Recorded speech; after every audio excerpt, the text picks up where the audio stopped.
bien, ce qui a un peu moins bien marché, les forces et les faiblesses qu'on voit sur les différents continents et en Europe également.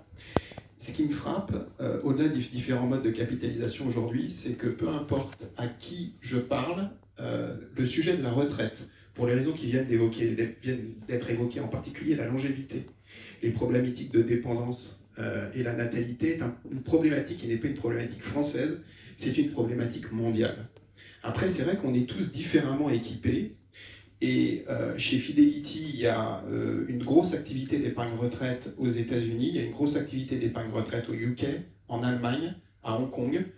Et donc, on arrive, au travers de ces différents positionnements-là, à voir ce qui est intéressant et aussi, parce qu'il y a un peu de French bashing de temps en temps, à se dire qu'on est quand même pas mal lotis en France, mais il y a peut-être des bonnes choses à prendre ailleurs.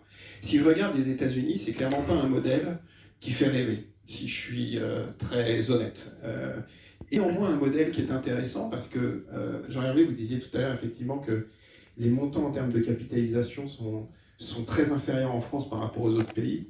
Je vais vous donner quelques chiffres. J'ai un peu travaillé dans cette table ronde, alors je les ai en tête.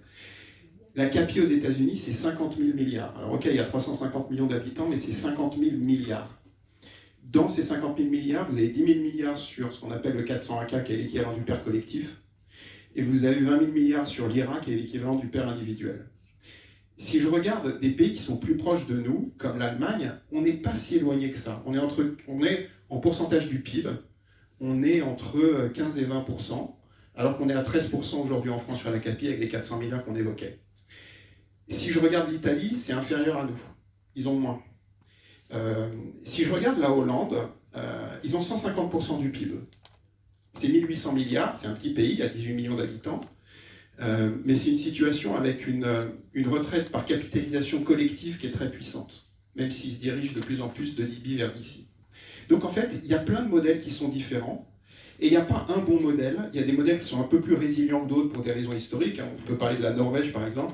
Nous, on n'a pas de pétrole, eux, ils en ont, mais nous, on a des idées. Mais par contre, effectivement, le fonds de pension norvégien, il est très très riche et indirectement, il subventionne les retraites du pays. Donc en fait, il y a plein de situations qui sont très différentes. Mais ce qui est intéressant, en fait, c'est d'essayer de capturer les éléments qui fonctionnent bien dans certains pays, au-delà de notre histoire qui est forcément très différente.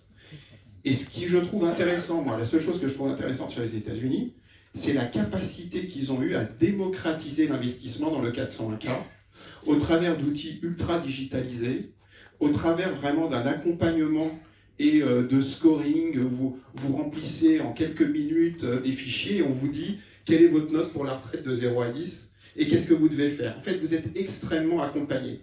Je trouve que la composante pédagogique et d'avoir un peu démystifié l'investissement aux États-Unis, pour moi, c'est ce qu'il y a de plus intéressant. Et c'est clairement pas un modèle à envier parce que hyper inégalitaire, enfin, on voit très bien la problématique de ce modèle-là.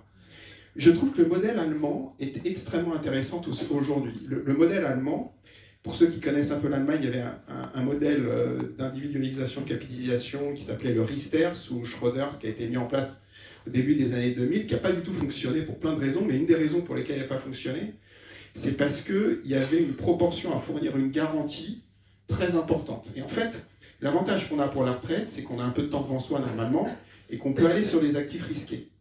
Et donc, il y a aussi cette difficulté-là qu'on a en Allemagne, qu'on a en France, parce que quelque part, en termes de comportement d'épargne, on est assez proche, on est averse au risque, on n'aime pas le risque. Et on a des très bons véhicules, et j'ai ici un assureur ici présent, le fonds euro est un très bon véhicule, et il n'a que des avantages. Peut-être le seul inconvénient qu'il a eu, ça a été d'empêcher peut-être d'aller un peu plus sur les actifs risqués à un certain moment